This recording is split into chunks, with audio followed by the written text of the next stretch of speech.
This is the CineSnob Podcast. Welcome to episode 203 of the CineSnob Podcast, take two. We started this a few moments ago, and it got screwed up, and my Wi-Fi died for a second. And it just threw the whole world into a tizzy. I'm Jerrod Kingery.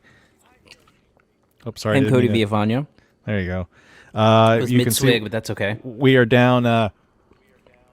We're down Jocelyn Durand, who has to take care of her child.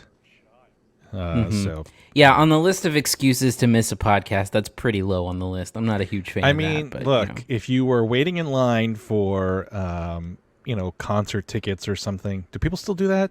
I don't think so. Not really. No. Did you ever have to do that? By the way, did you ever have to wait in a physical line to buy concert tickets? Yeah, yeah, because I remember going to. They used to have like the Ticketmaster inside the mall, like inside like Dillard's or some shit. Yeah, Dillard's. That's what it was. Yeah, and we had gone multiple times to get tickets for like I think I vaguely remember getting Elton John tickets at Dillard's with my mom when I was a kid. So I have had that experience. Yeah, there was a. Do you remember Drug Emporium? It's like a small drugstore. There, for some reason, that had a Ticketmaster outlet near my house, and the people would be lined up like outside the door, down into the parking lot, like and around the parking lot. It was nuts to buy, rodeo tickets or whatever. Now you just get screwed by Ticketmaster online, so the in-person experience is gone. So she's taking care of her baby. So we're here. Mm-hmm. We took a week off because nothing was really happening. Got vaccinated. You got the first shot. I got the first shot. Yeah. How did it go? Did you which one did you get? Do you know? I got the Pfizer. Okay, I did too. Vaccine, and I did it through the UHS at Wonderland Mall here, which is the totally dead mall that houses the Bijou Theater here locally, as well as a bunch of random ass shops. It's a very weird place, though. It's more active than it used to be, for sure. There's more stuff going on. Yeah. There's more shops. More of the shops are filled with stuff. There's a lot of like special interest shops in there, like tabletop game shops and like a Japanese like gadget, but like toy kind of place. It's very niche, that place. There's a guy, I think he still has it. There's like I don't know what you would call it. Like they call it, I think, a bazaar. Like it's like a little, it's like an old store that's carved into little booths. A guy named Nasser that I know that has a sneaker shop in there. He runs SA Nostalgia Clothing, so. And that's that little area is the same. There's a really cool record store, CD Sam, that's in there too. I've been there. It's pretty great. But yeah, so it was the easiest thing in the world I've ever done. Like from the time I got in line till the time I got the shot, it was like 20 minutes maybe. Like, oh man, 20 minutes max. So we went to through the county. It actually worked better than it did through the city of Austin. The city of Austin is chasing its own fucking tail with this shit. And they were only offering like walk-up vaccinations, so you had to get out of your car and go wait. Like it recommended you bring a chair and water. Like, no, fuck that. So we got appointments through the county here, and it was at the Round Rock Express Stadium, the Dell Diamond. Dell Diamond. It took about an hour to get through the line, but there was a shit ton of people there. But I mean, I was sitting in the car the whole time, so who cares?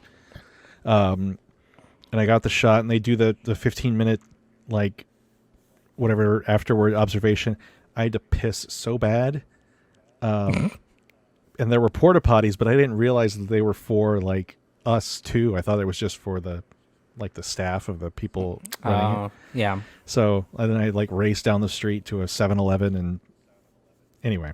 Did your arm hurt afterward? Because we had some really severe arm pain.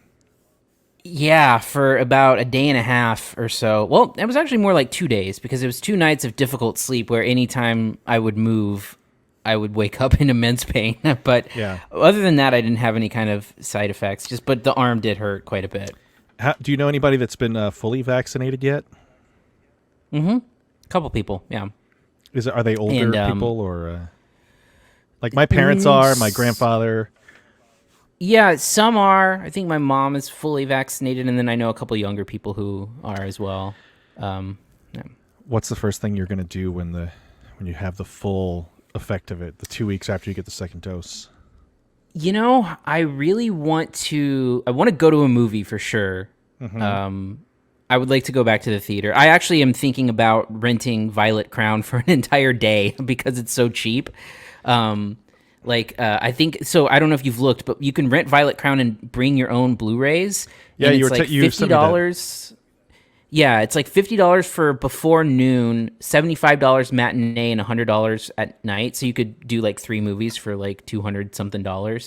So I would like to do that, and then I would like to go to a baseball game, honestly, and just sit outdoors, spread apart from people, and just watch minor league baseball or something. So you would rent the entire theater for the day?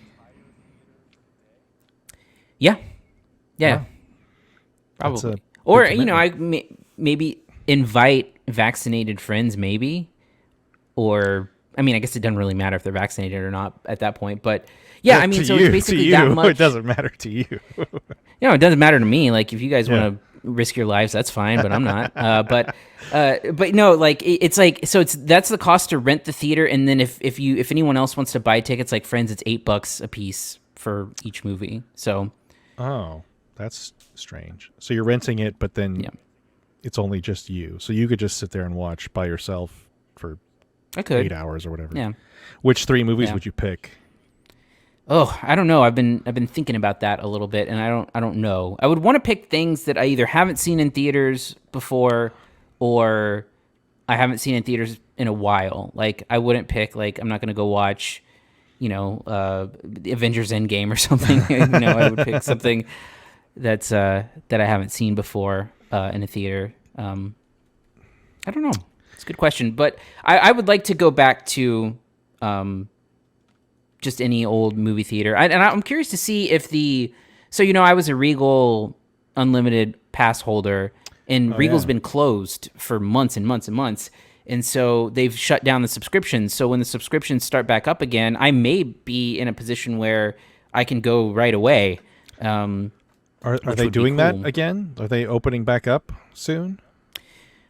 Apparently, yes. There's no date on it, but they've posted a bunch of stuff on their social media that says they're going to open. And I think for me, like my friend and I have a friend in Dallas who's getting vaccinated this week, and we've talked about like going to like a Rangers game there, but like it's one of those things where I'm 1,000% still wearing a mask everywhere I go, even when I'm vaccinated, even at the movie theater. Like, I'm not going to be like licking doorknobs and stuff everywhere I go. I'm just showing that I'm a superhero. Like, I plan to fully wear a mask even though I am vaccinated. I know the Rangers are going full blast, going back. Yeah, we were talking about buying like a block of seats so we can have our own space, but yeah.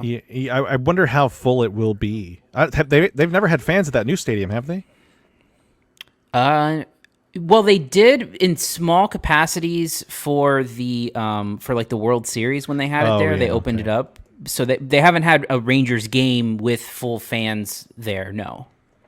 That seems like the least desirable thing to do. Like, because like any kind of sporting arena or stadium, it's always super packed, like in the cheap seats, and it just seems like something I would not want to do even still. I mean, I don't like it normally, but knowing that I have to be more careful is makes it much less desirable. I think the biggest thing. Yeah, I mean, go ahead. Go ahead. Oh, I was just gonna say that if I do any of that stuff, be with guarantee that I can have all of my own personal space and have barriers and stuff. So like, if an opportunity came to like go to a Spurs game, for example, where it's really spread out and there's like roped off rows in between and stuff like that, I wouldn't mind doing that, but I would be fully masked the entire time and stuff. Yeah, we're probably just gonna go visit our family in San Antonio, maybe like hit up some restaurants down there that we haven't been at in a long time. But one of the things I haven't been to a restaurant in over a year. Really, we've gone plenty of times, but only to things that are demonstrably not packed. Yeah, there's a burger chain here called Mighty Fine. I don't know if you've ever been there, but it has community tables. Like, it's just rows of tables. And we went once to this location in Cedar Park, and I assume they were within the guidelines that the state set out, but it was still way too packed. We were like, nope, we turned around and left. And then yesterday we tried to go to Black's Barbecue, and there's a line out the door, like, nope, and we left.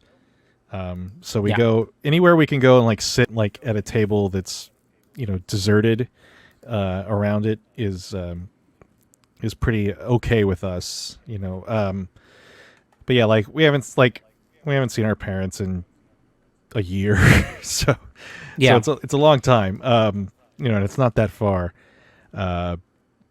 But one of the things, and this we'll talk a little bit about this. One of the things I was really missing was South by, which of course just wrapped up yesterday, and you did some coverage of it. How was it? Yeah, it was good. It was the organization of it didn't hold a candle to Sundance. Sundance was incredibly well done, and it kind of captured the vibe of a film festival because it had the time slots where each time slot had like 5 or 6 movies to pick from, and then you got to pick one at Sundance and watch it, and then the next day you could do some VOD stuff. With South by, you just made your schedule, and then it was open until Saturday, so you could watch them at your leisure. So the film festival feeling was gone from that. But in terms of like, the platform and the Apple TV app worked really well. The films were pretty good. I watched maybe 15 or so, and I don't think I saw anything that I would consider bad. There was stuff that wasn't my thing, but I didn't watch anything bad. It's just, you lose there was a lot less buzz, I will say that, this year. On Twitter, amongst friends, just the buzz was gone. And it's very strange to have a festival that normally dominates for 2 weeks, just sort of, fade into the distance. But that's the reality of what it was. The keynotes were another thing that we were, for work, we were covering them.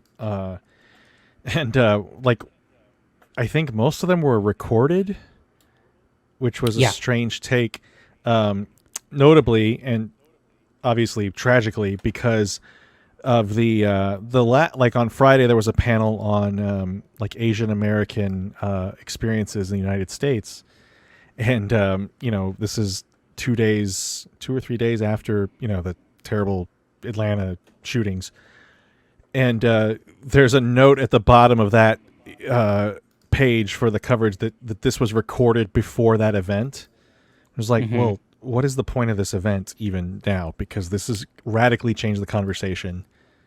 And this is, you can't, it needs to adapt with the times. I guess that's the issue. I don't know why they don't just re-record something or go live. That was a very strange decision on their part, I thought. But I think they just kind of wanted to get this one out of the way, is what it seemed like to me. But and I could tell because I watched some of the Q&As after a screening, and a lot of them were pre-recorded. There was some stand-up stuff. I didn't get to watch too much of the comedy stuff, but the one that I did watch seemed to be pre-recorded as well. They definitely were. It just takes. Oh yeah, okay. And it definitely just takes away from it a little bit, And it's tough because they were able to put it on. They were able to have a full lineup of stuff, but it's just been a strange thing. And I have to assume that it'll be back next year. I would hope and think, but for what it wasn't bad.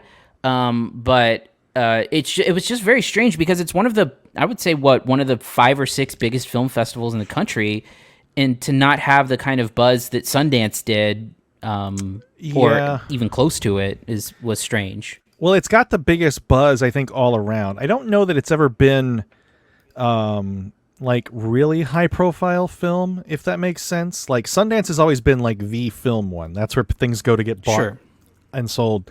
This one though always attracted a lot of celebrities. You know what I mean? Like you'd see everyone here, you know, at the red carpet because everyone loves to come to Austin. So that's the biggest difference. And I think the convergence of the film and comedy happening at the same time always lent itself to a lot of great shows.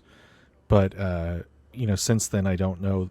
You know, like this with the recorded comedy, like okay, who cares? You know, I mean, it's still interesting to watch, but you know, not seeing it live is a big difference than I think than being able to, you know, watch a stream of it. Like, hey, I watched a stream from this stand-up I like. They recorded his set in New York a week ago or whatever the hell it was. So, yeah, I watched part of the Live from the Hollywood Improv, and they were like in a club, and the club was like, you know, filled to a fraction of their audience. And one comic just ate shit, and it was, and to eat shit on a live stream while bombing inside the room as well was something to behold. Have you seen the sheer number of New York comics that are doing shows on roofs? Mm-hmm. It's a very strange thing. Like one of our Sean Donnelly, who was on our Core and Stream podcast, posted a video on his Instagram story. May it rest in peace. Yeah, may Core and Stream rest in peace. Not Sean Donnelly; he's alive still. Of a show on a rooftop, and it you know, for better or worse, it was a show, but like it was so quiet and windy, like it was weird to see. Like I just can't imagine being a comedian in that setting. It seems like a terrible setting, but we talked about that a million times on Core and Stream. You can go download the library now, so before it died a slow death. Anyway. Yeah.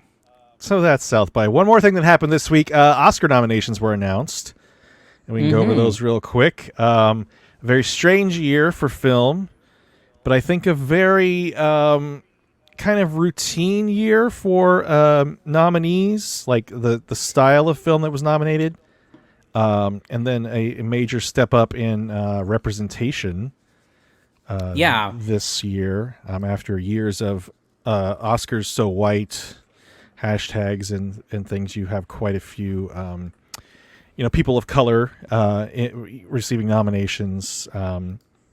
Two women directors. I believe you have the first Asian American best actor candidate in Steven Yeun. And Riz Ahmed is the first Muslim leading actor to be nominated for a lead role. Let's run down these things real quick, and let's start with Best Supporting Actor. You have nominees are Sacha Baron Cohen for Trial of Chicago 7, Daniel Kaluuya for Judas and the Black Messiah, Leslie Odom Jr. for One Night in Miami, Paul Raci for Sound of Metal, and Lakeith Stanfield also for Judas and the Black Messiah. So this is interesting one that you've got two people in the same film, ostensibly that were both. Not. Go ahead. Well, they weren't campaigned for the same thing, which is the craziest thing about this category is that Lakeith Stanfield was submitted by the studio as a lead actor, and this almost never happens where they put a campaign in to try to get him nominated in one category, and the Oscars or the Academy ignored the category and put him forward in a different one. Which I don't know. What it did, honestly, was more than anything was that it really dug into the Trial of the Chicago 7 ensemble, and where you may have seen someone like, Mark Rylance or something make it in there and have two people from Trial of the Chicago 7, which was a true ensemble, or Chadwick Boseman for Da 5 Bloods was rumored to maybe have that last slot. You got both Judas and the Black Messiah in the movie. Yeah, and then it kind of points to the fact that there's no lead in that movie because those are the two main characters. I would have given this kind of in a immediately to Daniel Kaluuya had he been the only actor from that film in this category. I kind of feel like, judging by another category, that this might be the time the thing they give to Sacha Baron Cohen. I don't know.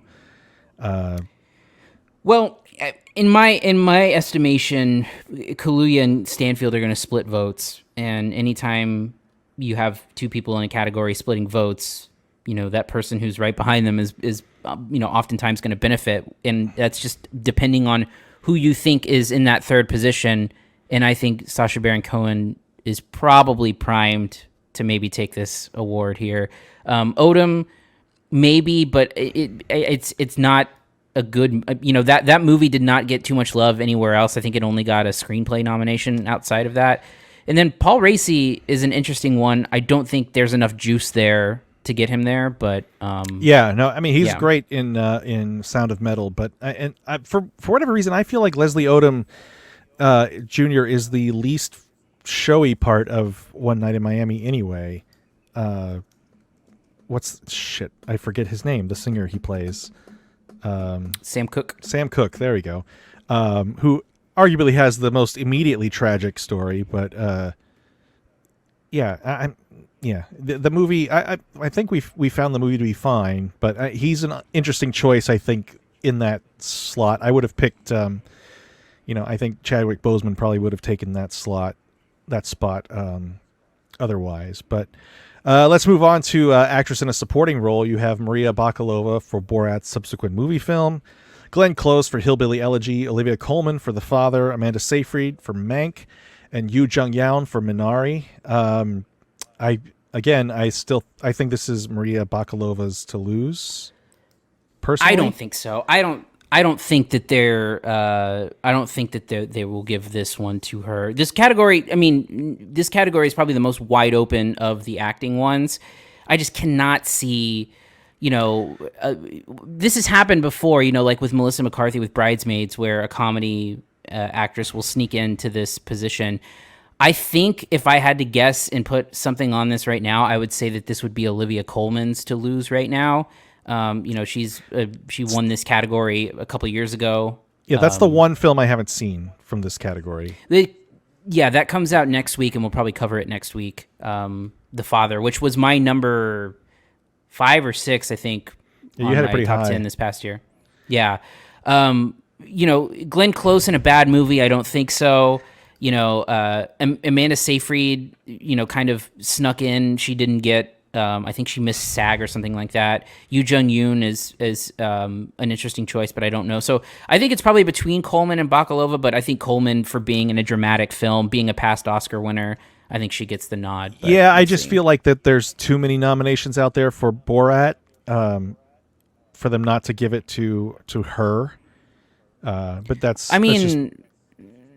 But there's only like 3, and I think The Father has like 6 Oscars. No, I know, but I think that there's way more nominations for Borat than what I would have expected, quite frankly. Mm-hmm. And I think that this movie has and I think she has the buzz. I don't know. I wouldn't be surprised for Coleman, and I wouldn't be angry, but I also wouldn't be surprised for Glenn Close, which I would be a little upset about because that's a terrible movie. It would be one of those embarrassing things where you get the Lifetime Achievement Oscar for a bad movie. I sort of feel that way about DiCaprio in The Revenant, where they gave him an Oscar for a performance that's probably the weakest that he's had. Like, he's not even the best actor in The Revenant. Like, Tom Hardy is better than DiCaprio in Revenant. Yeah, that is a real... To win an Oscar for... What's that? Glenn Close is a real chance. I was just going to say, to win an Oscar... Yeah, I was just going to say, to win an Oscar for a role in which you're not even the best actor in that movie is something else. We're on a hell of a delay here, I think, so... Yeah, we have never had a delay quite like this before. This has been a technical issue show. Anyway, so moving on to actor in a leading role, you have Riz Ahmed for Sound of Metal, as we mentioned. You have Chadwick Boseman for Ma Rainey's Black Bottom, Anthony Hopkins for The Father, Gary Oldman for Mank, and Steven Yeun for Minari. It's Chadwick Boseman in a runaway, I think. Yeah. This is no no-brainer. There's no way he loses this award. If I had a vote, I would give it to probably Anthony Hopkins for The Father, which we'll talk about next week, which is just like a stunning performance. But you can't be mad at Boseman winning. Yeah, no. I think Riz Ahmed has a really good shot outside of Bozeman. It's just such a showy kind of out of nowhere performance, but yeah. Let's move on to actress in a leading role. You have Viola Davis for Ma Rainey's Black Bottom, Andra Day for The United States versus Billie Holiday, Vanessa Kirby for Pieces of a Woman, Frances McDormand for Nomadland, Carey Mulligan for Promising Young Woman. I haven't seen The United States versus Billie Holiday. I've heard the movie is kind of a dud, but that's what Andra I've heard. Day I have is not seen it though. Yeah, I think this is going to either McDormand or Mulligan. I think it's a 2-person race here, and I think it's difficult because do you want to say it goes to the one who has been here before and won an Oscar just a few years back and multiple Oscars on top of that, or does it go to Carey Mulligan in a movie that clearly caught the eyes of the voters with as many nominations as Promising Young Woman has? Yeah, I really like Mulligan in that movie. McDormand is just kind of, she's still great in Nomadland. I just feel like it was something that had been a little done before. Her performance, she kind of plays the same sort of character again. I wouldn't be mad at Vanessa Kirby either, even though I wasn't a big fan of the movie. It's a big time performance from Kirby for sure. Yeah. Okay, let's move on to the screenplay competitions. We'll wrap those two up here. Or let me get down to screenplay. Adapted screenplay, you've got Borat's subsequent movie film, The Father, Nomadland, One Night in Miami, and The White Tiger. Haven't seen The White Tiger. I don't know if you have. I have not. But for me, this is going to be a good spot for The Father or One Night in Miami, I think. Both of them are both adapted from plays. And I have to, Nomadland doesn't really have too much of a script. And you would think neither does Borat, which is why this category is very strange. Yeah. But I would think it's between The Father and One Night in Miami for this one. And I would think maybe One Night in Miami has a slight edge because it's the more showy of the two. But we'll see. Yeah. I still think Nomadland might sneak this one just because there's so much love for it, especially if it doesn't get some of the bigger categories.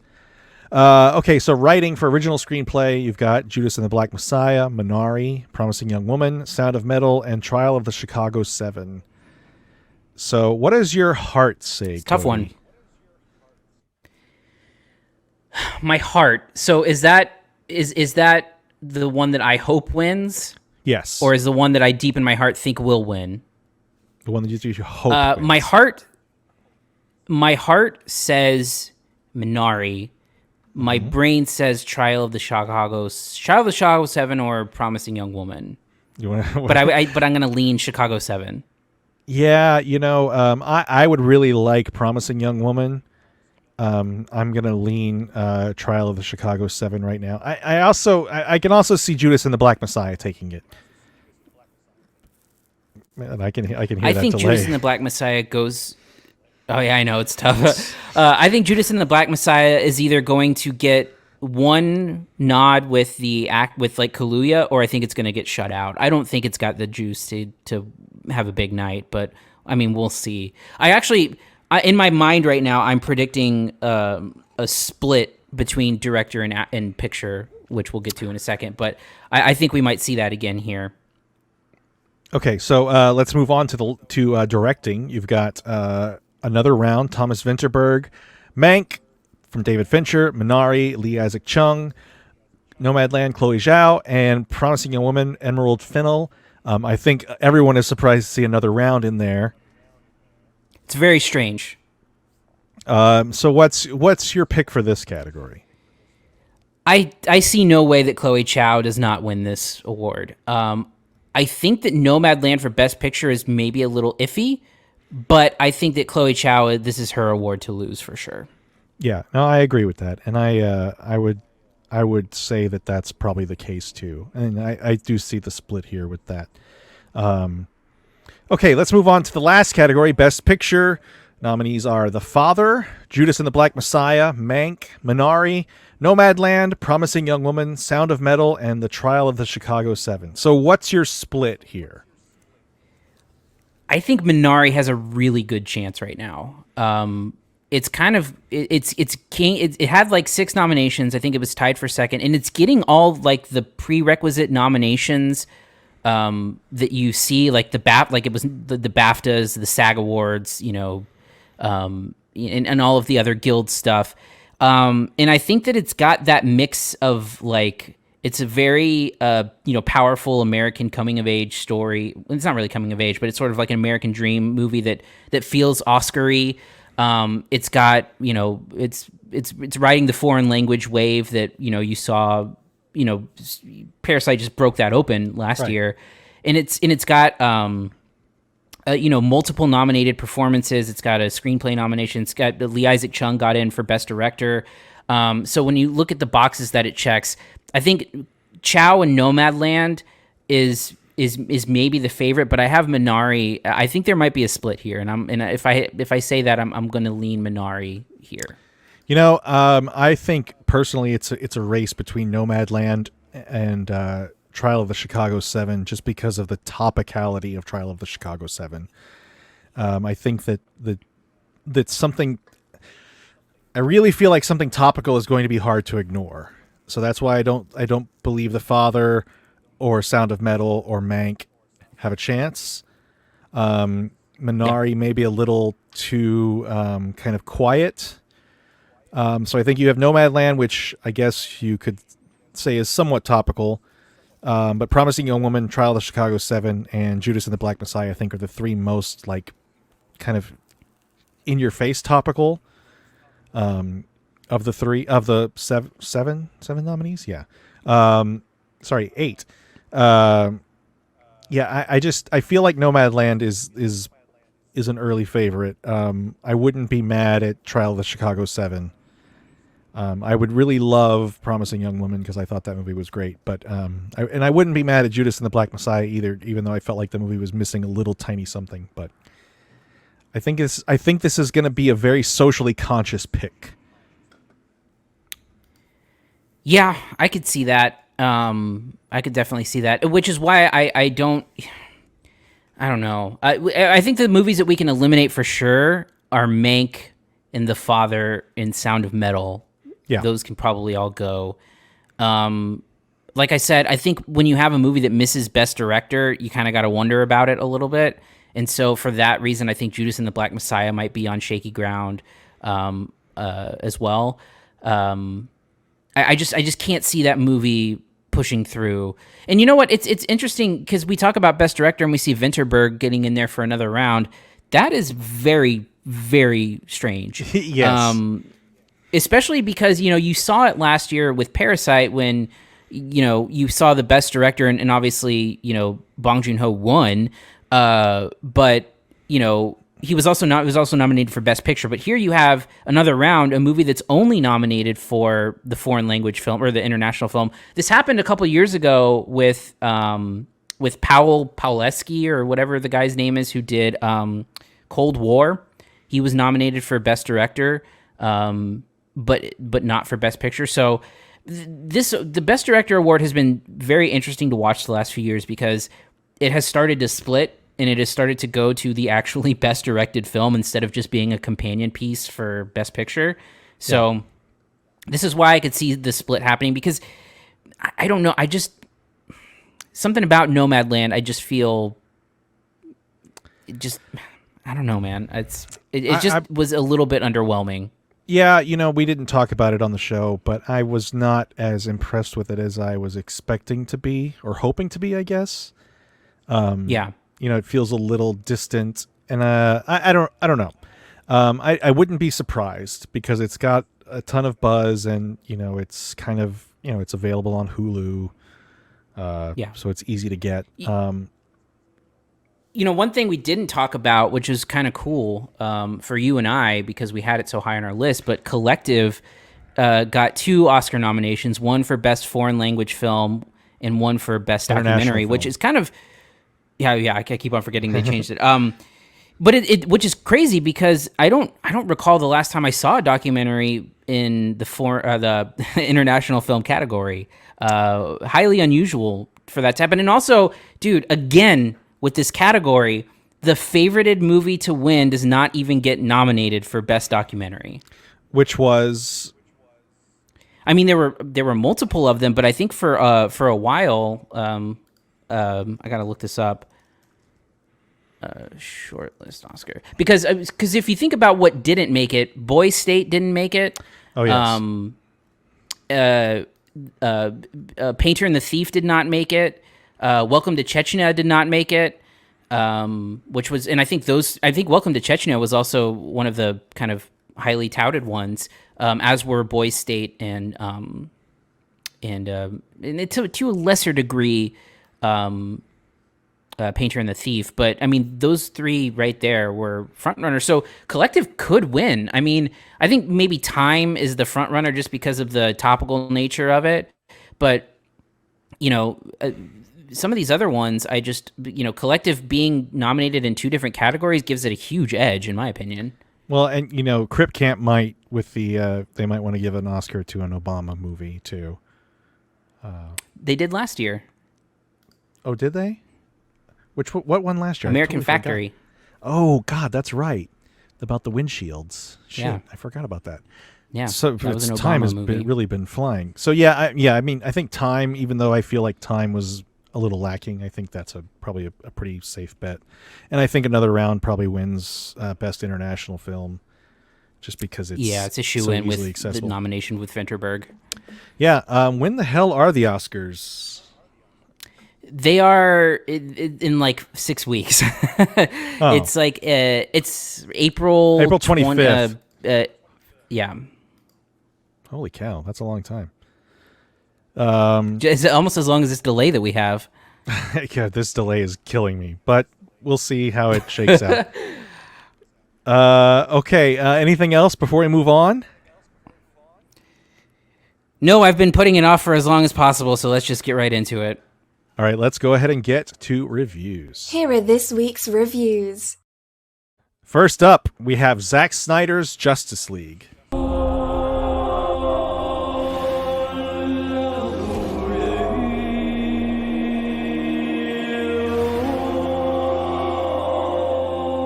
bell's been rung.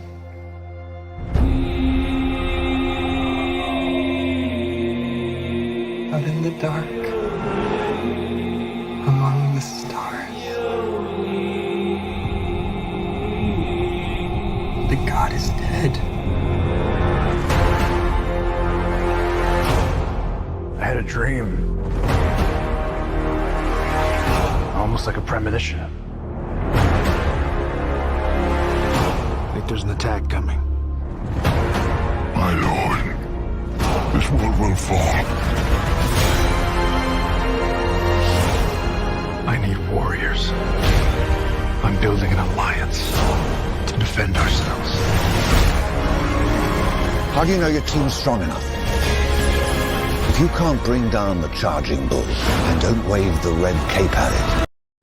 This is, of course, the director's cut of the Justice League film that was famously released in 2017 to tepid reaction after having been after Zack Snyder had left due to a family tragedy, and Warner Brothers took it upon themselves to sort of lighten the mood of the Justice League film and hired Joss Whedon, who finished the film and added a bunch of jokes, apparently, and cut it down to 2 hours and threw it out there to the world that everyone hated. After years of outcry on social media, we have finally the Snyder Cut released this past weekend on HBO Max. Cody, we've been talking about this for a long time, and I know you have thoughts. What did you think of Zack Snyder's Justice League? Yeah, well, hold on, because I need to get this open. Is that an alcoholic beverage? Mm-hmm. What is that? It looks very okay, fruity. Is it like fruit flavored? It's a High Wheel Betty. Oh, look at you. No, it's a Kolsch. It's from a local brewery in Southtown. It's at Dorchel. Yeah, so where do we start here? So I think it's important to point out, because I don't know if this review will get more viewers than it normally gets, because there's a certain fan base out there who like to jump on people who don't like their stuff. And I have no allegiance to Marvel here, outside of thinking that they just make better movies. I have not ever been a fan of the DC extended universe. I think that it starts and ends with Zack Snyder, and I did not like, Man of Steel. I did not like Batman vs Superman. I have not seen Aquaman, so I can't judge that. But I think that Birds of Prey is probably my favorite of the bunch. But I don't like either of the Wonder Woman movies. I just don't think that they're good movies. I rewatched just the Joss Whedon Justice League this past week, and when it came out, we didn't cover it on this show, but you and I talked about it, and we both at the time thought that it was fine. Yeah, we thought that. Sorry, I'm gonna have to wave or something when I want to talk. Yeah, go ahead. I rewatched it also, and I reread my review that I wrote for CineSnob, and I gave it a B-, and it seemed to all be contingent on the fact that it wasn't a dour slog, that it had jokes. I acknowledge that it was a mess, but the humor sort of saved it for me. Looking at it now, it's a bad movie with now arguably the most surprisingly toxic director, I think. Yeah. Anyway, so yeah. Yeah. Well, and upon rewatch, it is a very bad movie, and it has this juxtaposition of, you see the stuff that Snyder clearly shot, which is sort of, dramatic and CGI heavy and dour, mixed in with Joss Whedon's tone. And for better or worse, the tone kind of rescues it a little bit at times, even though it feels like it doesn't fit at all, because it doesn't match everything that's going on around it. So, fast forward to us getting Zack Snyder's Justice League, or the Snyder Cut, a movie that they added $70 million of budget on, and that was all to finish effects, because as it came out, they only did filmed one new scene for this, which was the scene that happens at the very end, or close to the very end. The nightmare epilogue is what I've heard it called. Yeah, I don't know if that was supposed to be a spoiler, but everyone who's going to see this has seen it by now. So, what we get out of the Snyder Cut here, the Zack Snyder's Justice League, is a 4 hour and 2 minute thing. And here's what I will say. Is it better than Joss Whedon's Justice League?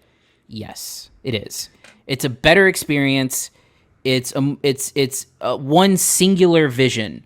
The problem is that it's Zack Snyder's vision for me, and I just don't get it. The movie has, I'm going to start with like the construction of the movie, right? So the construction of the movie feels strange right off the bat, because it clearly reconfigures the way that Justice League is set up, and so it creates this very jumbled mess where, if you have not seen, the original Justice League, all the shit that's happening with the boxes, you don't even know what's going on until an hour into Zack Snyder's Justice League. The exposition doesn't come until an hour in, where they give poor Gal Gadot another long-ass exposition paragraph of dialogue that she, by God, tries to get through, and not very successfully. And it starts off with this Aquaman scene that, like, again, he gets two intro scenes where he's got that scene, and then he's got the one where he's bringing the guy in, the fisherman who he saves from the boat, and then you have like this tacked on Flash scene that's a new scene with Kiersey Clemons, who is only in that one scene and has like one line of dialogue, in this long ass slow motion thing. But then you also use his introduction scene from Joss Whedon's Justice League, and so now the Flash has two introduction scenes seemingly, and it just feels like it's the best way that I saw someone refer to it on Twitter was that it feels like an assembly cut. It feels like they stuck everything that they had into the film and then just stitched it together. And it honestly feels like you're watching a bunch of deleted scenes. I don't think the first hour of the movie flows at all. I don't think it flows like a movie. I think it feels like it's jumping from scene to scene to scene. I don't think it makes much narrative sense. And then you start seeing the stuff that was added to it, and you start getting like these bits and pieces where the same bones of the film are here. The narrative bones are still more or less the same, but there's just more of everything, and it's all darker. So like, when they take, where's Amazon, where is Wonder Woman from? Themyscira. So like there's a whole added sequence tacked on that to make that story just a dour mess where it turns into a slaughter essentially. And that's tagged on, and that's like a 20-minute sequence. It feels like I would say the one character that comes out better here is Cyborg, and you get a lot of fleshed out Cyborg stuff that I think is beneficial to the film in Ray Fisher's performance. And then, the whole thing just sort of happens in the span of 4 hours. And look, it's too goddamn much movie. It's too much movie. Even that it's split into 6 or 7 parts, even though it has, like, it doesn't really feel like it's in 7 parts. It's just title cards. The movie is not really split up in any particular way. And it's not like it doesn't feel episodic either, right? Where each one has like an act structure or, has edit points or anything like that. And so, what you have ultimately is just everything in the kitchen sink. And the thing about it is that, like there's some cool battle sequences. It's clear that there was some added blood and guts and stuff for a rated R. Cyborg says fuck. Batman says fuck. You get that if you're into that. But to me, it feels like deleted scenes. It feels like everything is added in here. Flow of the movie and pace be damned. Zack Snyder is going to throw every single scene that he has on his plate into the film. And I honestly think there might be a 3-hour cut of this movie that would flow just fine and work. Not that I would love it or anything, but there is some version of this movie that's like 3 hours tightened up and not bad. For me, it just became a slog. It just became a total slog. The climax of the movie is redone. It's better. The climax of the movie is better. But at one point, I was sitting here watching this movie, and like, I'm watching a Batman movie, and Batman is exploding aliens with a laser gun, and I'm like, what the fuck am I watching? What is this? What is this? Because that's not a Batman thing. Like, it's just very strange. Well,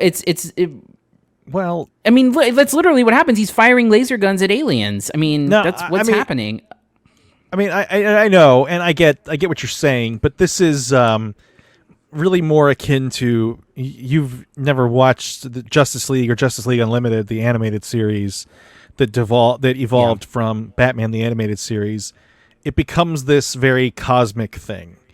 I mean, there's shit in that series, and I think in the comic book too, their headquarters is a space station.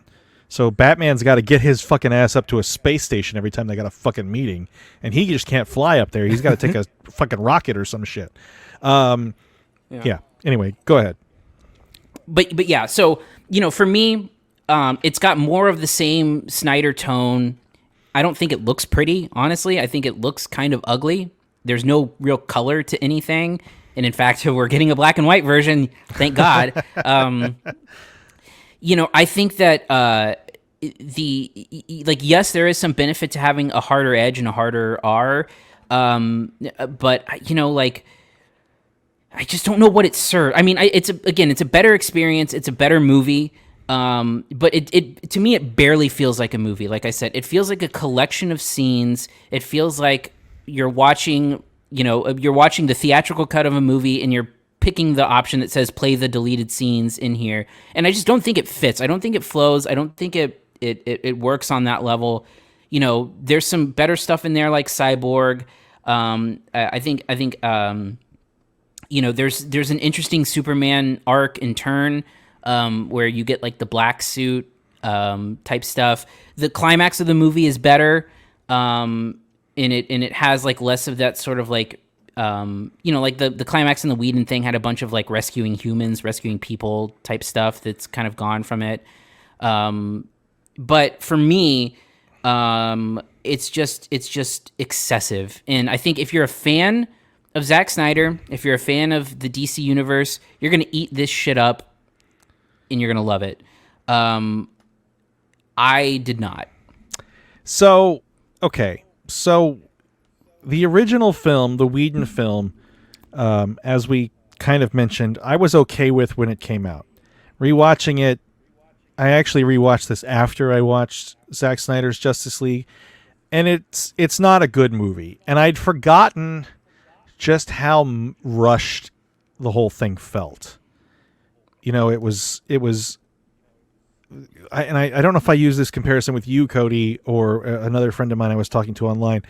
The Whedon version feels edited within an inch of its life, like it's just chopped to the bare bones, like just enough to even sort of barely get the story by, which I don't think it even successfully does. The Snyder version, on the other side of the coin, feels like it hasn't been edited at all. It feels like it's just been, like you said, kind of assembled. And I prefer the Flash intro that we got in this movie. I don't. The jail scene was clearly never meant to be an intro. You know, that's clearly like set up for whatever Flash movie is coming down the road. You know, because I mean, it's not like we were dying to see Billy Crudup. I'm sorry. When I say Flash intro, I mean when Bruce shows up to his lair, like when you see the Flash first show his powers, like grab the whatever thing. Batarang. Yeah, that's what I meant. Yeah. Okay. So yeah. Okay. I get that. I think we could have done without the, you know, I don't mind the intro that he got with Kiersey Clemons. I think it's fine. I could have done without the jail scene again. You know, having him going straight from the Kiersey Clemons rescue hot dog scene to him the next time you see him be with Bruce Wayne, because I like that Bruce Wayne scene. I think that's a good scene, and it has a good payoff. You know, I think, you know, some judicious editing, some could have said like, hey, we don't need this second intro, or we don't need this first intro. Let's go to the second one. The same with Aquaman. You know, and it's a little difficult to kind of judge at this point because we already know what's happening. You know, we've already seen the movie, sort of. I think the idea that we needed that second Aquaman rescue, or the Aquaman rescue where he throws the guy on the table, like, I don't understand why we got that. Yeah. And then there's like an entire needle drop of a Nick Cave song as he's going into the ocean in slow motion. Like, it's just excessive. Well, he's slowly tearing off his clothes. It's indulgent. You know, if Zack Snyder is nothing, he is incredibly indulgent, and this movie is indulgence maximized to the point of almost parody at times. Especially in the first hour. But I think after that first hour, it kind of calms down and gets cracking along to the plot. Like you said, I do think there's probably a better 3-hour version somewhere. You know, the 2-hour version that we got from Whedon sucked. And, you know, it had all those jokey moments added, and it didn't properly convey the plot.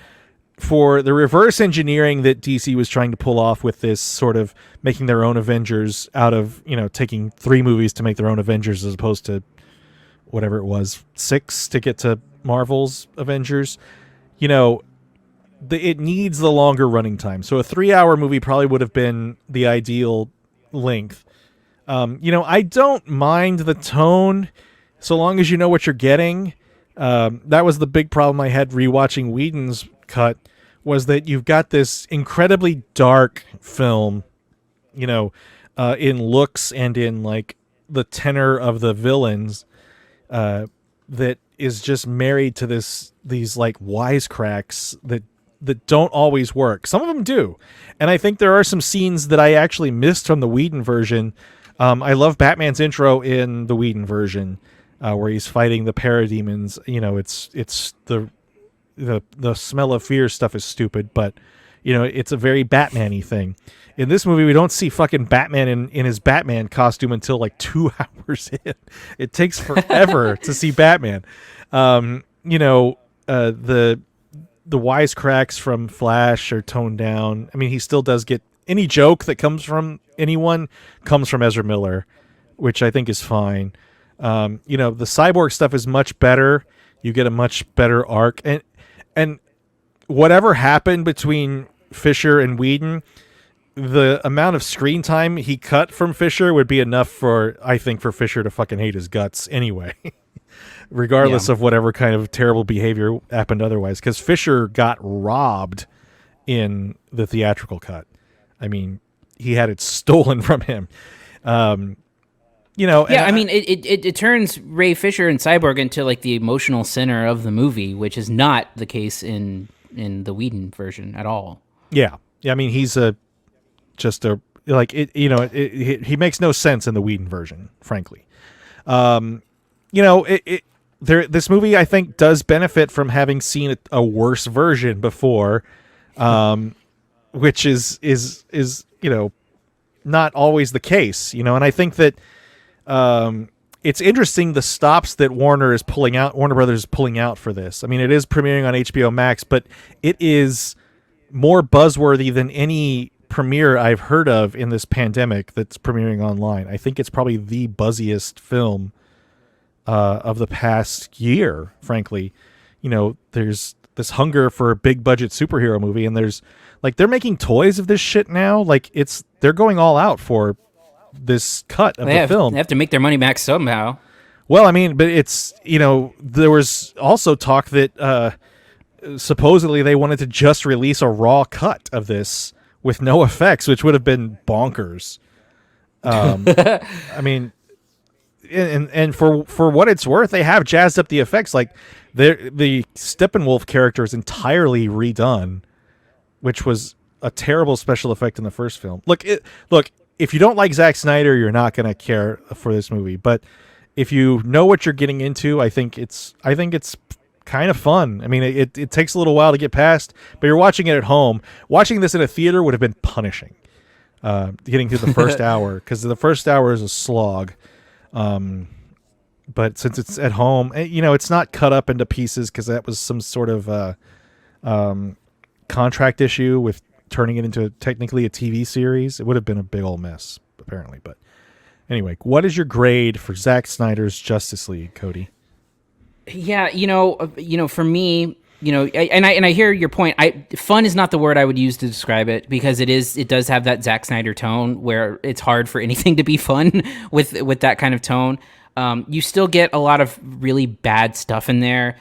And look, I don't like piling on, but Gal Gadot as Wonder Woman is just so hard to watch. Like everything. And again, they give her the big exposition piece of like showing the original, like because I think the centerpiece of the film it's of this new version is that flashback scene of I guess it's Darkseid, and it's the extended version of what was in the original film, right? Where you get the Amazonians and men and and then the people from Atlantis or whatever, and the Green Lantern and David Thewlis on a muscle-bound body. Yes, that is like the major thing that's there, and then a redone climax. And I think again those action sequences are cool. I mean, Zack Snyder's always been great at visually, creating action sequences. Do they all have to be in slow motion? Probably not. But like I said before, if you are a fan of Zack Snyder's films, if you're a fan of his DC films especially, I think you're going to enjoy this, and I think this is going to take the bad taste out of your mouth from the Whedon version, because it's a superior version. But I think it's a superior version of a bad movie that is still a bad movie. And for me, I just, like you said, the first hour is a slog, and it recovers a little bit, but this thing to me just does not fit the bill of what like an actual like edited, well done movie should be. I mean, you and I had a discussion about this, about, I said that it was very poorly edited, but you said it's just not edited at all, and I think that's a very fair point. And it's everything that you can imagine. I wish that there would have been some kind of subtlety here, cut down to 3 hours to flow, to cut out all the superfluous stuff. But Zack Snyder's just not subtle. That's just not his bag. and so I'm gonna give Zack Snyder's Justice League a C. Okay, so I, as I mentioned, I gave the theatrical cut a B minus. Rewatching it, I'm going to adjust that down to a C minus. This, yeah, no, it's not a good movie. It's bad. So this one, I'm gonna give it a B. Look, I enjoyed it far more than I thought I would. It's easy to hate on the style, which you know what you're getting with Zack Snyder. I think probably the biggest obstacle for people with this film that are kind of skeptical of it is the toxicity of the campaign that led to it getting created or led to it getting released. The people that these Zack Snyder evangelicals, which to his credit, he's disowned the more toxic of them. But I don't think he's a bad guy. He's just not my style of director. And he had a family tragedy that, kind of led to him sort of being fired, I guess. I don't know. It's a very strange situation that he left this film for, a genuine family tragedy, and they so redid it on him. I don't quite understand what the mindset of that was. But here we are. We've got it again, and it's gonna live forever, I assume, on HBO Max. Watch it whenever you want. I would not be one bit surprised if this kind of revived that series, just because it's probably the most buzz a DC movie has gotten since the first Wonder Woman movie. I don't know. I just feel like this could be, you could see this shit again. So anyway, Zack Snyder's Justice League, as well as the original cut of Justice League, are available now on HBO Max. Let's move on to our last movie, Happily. I love my wife. She loves me. I enjoy her company. And I am never going to apologize for that. Okay, well, I think... Everyone hates you. We are not the weird ones. You just grabbed his... What? No, I dropped something. Hello? Ma'am, I work for the city. Every few years, we encounter someone with a defect. You have sex 2.5 times a day on average. You rarely fight. After the injections, you will wake up tomorrow just like everyone else. You'll feel normal.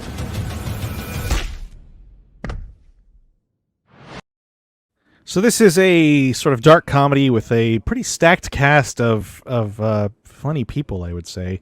You've got Joel McHale, you see in that clip, Carrie Bechet, Stephen Root. You've also got Natalie Morales, Natalie Zaya, Breckin Meyer, Paul Scheer, John Daly, Al Madrigal. Cody, this movie is a weird one, but tell us about Happily and what you thought of it.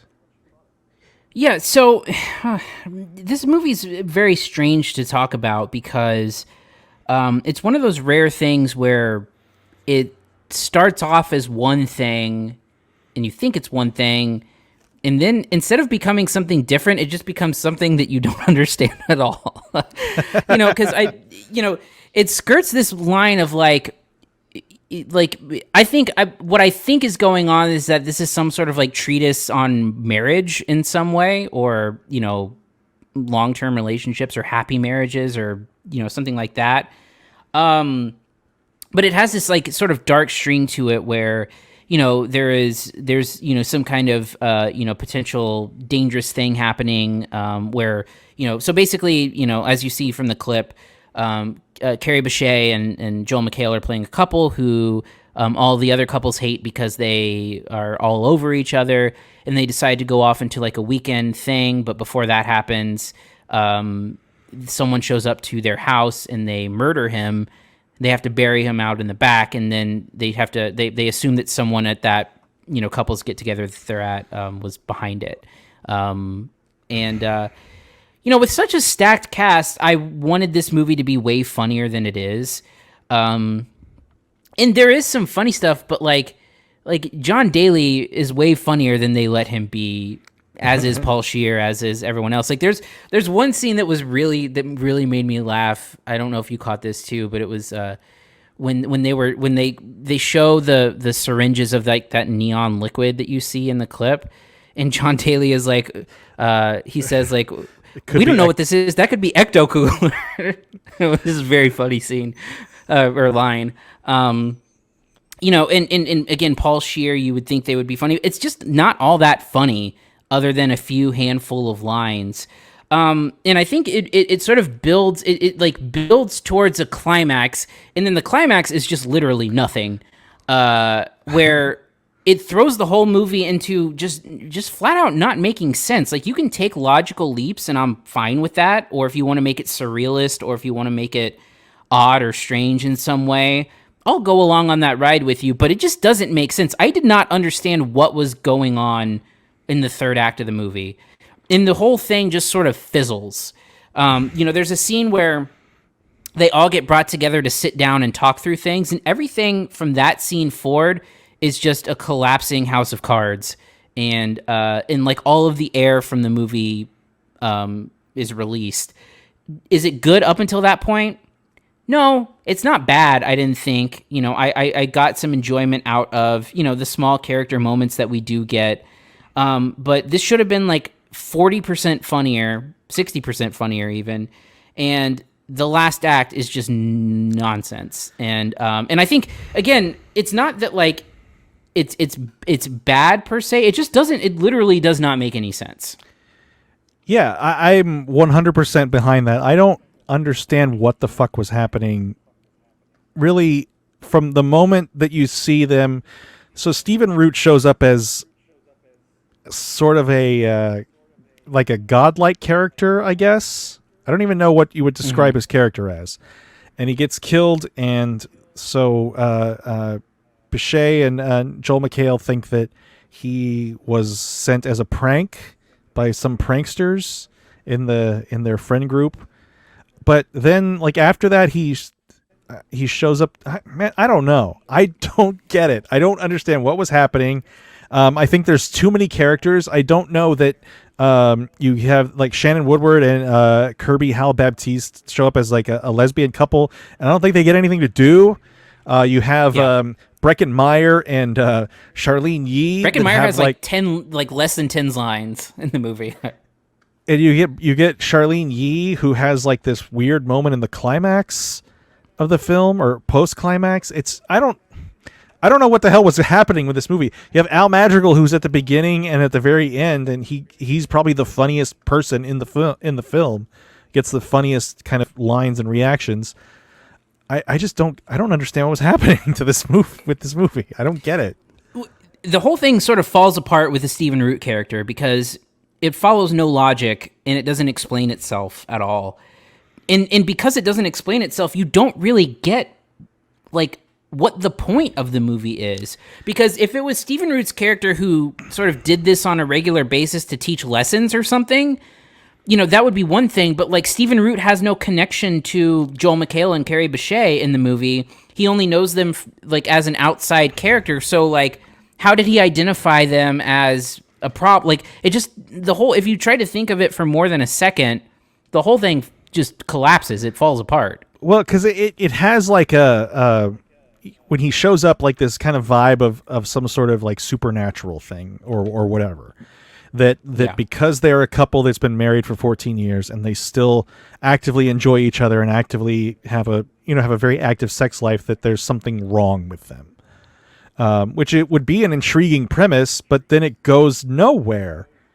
And it turns into this like weird dark comedy that has a bunch of fake outs and doesn't really amount to anything. And then the character shows back up. I mean, I just didn't get it. I was bored out of my skull watching this movie, and it's only like 90 minutes long, and it feels I wasn't necessarily bored through the first couple acts, because I liked Natalie Morales in it. I liked her part, and again, you would occasionally get some random lines. There's a couple MacGruber references that I pointed out to you that are pretty funny if you notice them.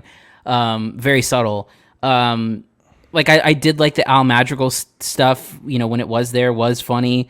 Some funny John Daly things, some funny Paul Scheer things, but there's a character played by Paul Scheer's wife that just feels weird too. And also the thing that happens with him or with her and Joel McHale is also just kind of swept under the rug as well. It's just very messy. It's a very messy movie. Where it feels like this was like a germ of an idea that was like hastily like they were like, oh shit, we got to write an ending to this thing, and then just kind of tacked on in Act 3.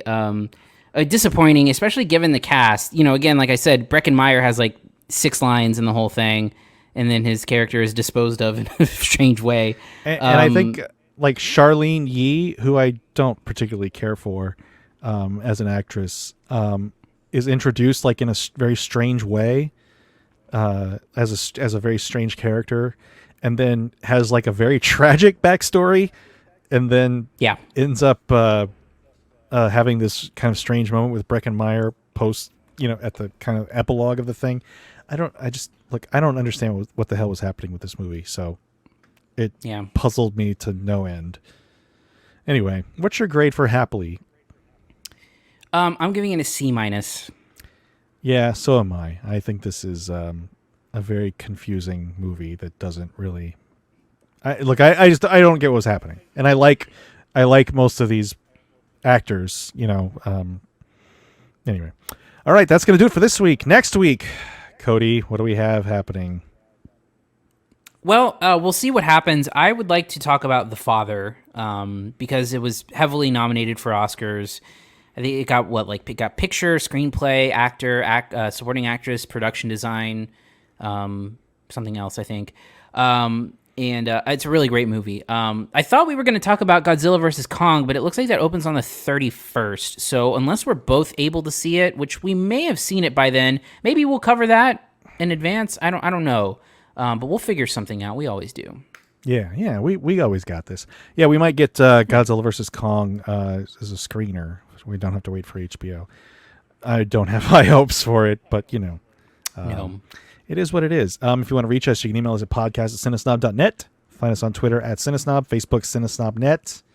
Listen to our other podcasts, ReMCU, RAP Corn Stream. It's still out there, though. Cody, you've got The Ramble. Yeah, we're in the semifinals of the L. Ron Hubbard Room Clearing Dump Stall of Fame March Sadness Tournament. Y'all have such radio, like morning zoo bits. It has grown. It has grown out of hand, honestly, and this bit in particular is very funny to everyone. And we're currently 89 responses in on the voting, so it's gaining in popularity. Yeah. Well. All right. And how many? When do you do episodes again? I forget. Regular Rambles on Wednesdays, Ramble Radio is Tuesdays and Fridays, and Good Willow Hunting is on Thursdays, which, Jerrod, you will be happy to hear that for the next 3 weeks, we are covering on Good Willow Hunting the Back to the Future trilogy. Wait. Are you telling me you haven't seen these? I have seen the first one. I have not seen 2 or 3. Good Lord, man. I don't know. I don't understand that. That's the premise of the show, my friend. No, I understand that's the premise of the show, but I thought you had seen those for some reason. No. Yeah. No. Okay. Just the first. All right, then. Anything else before we go? No, I don't. I think we're good. It's good to be back. We had to take last week off because there was really nothing opening, and then I had South by Southwest this week. So no South by Southwest. If you want to read my South by Southwest coverage, cbsaustin.com. cbsaustin.com. Also, a bunch of other Texas stations, so a bunch of other Texas websites that I put it on too. So, all right. On that note, I'm Jerrod Kingery. I'm Cody Villafana. Thank you for listening to the CineSnob Podcast. To read reviews, interviews, and more, visit cinesnob.net. See you next week.